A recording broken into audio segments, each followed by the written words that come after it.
السلام عليكم. الأهلي وبيراميدز زيرو تكتيك، زيرو.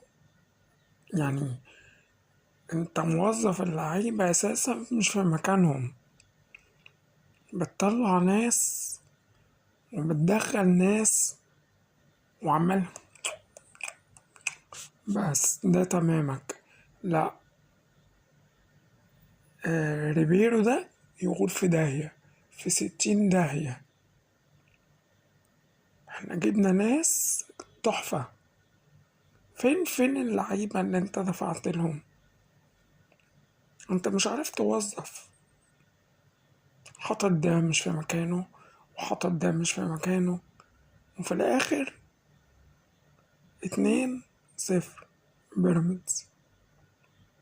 امال هتعمل ايه في الماتش بتاع الأهلي والزمالك آخر الشهر بتاع شهر 9؟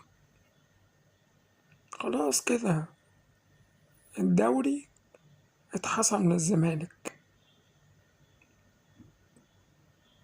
لا، أنا بطالب إن يغور في 60 داهية. ريبيرو في داهية،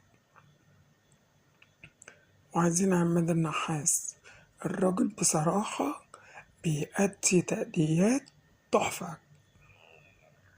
لازم عماد النحاس، لازم.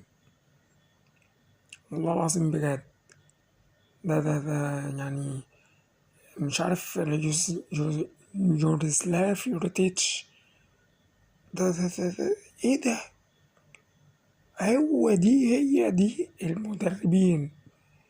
الراجل فكرونا، والراجل عامل زي النحلة،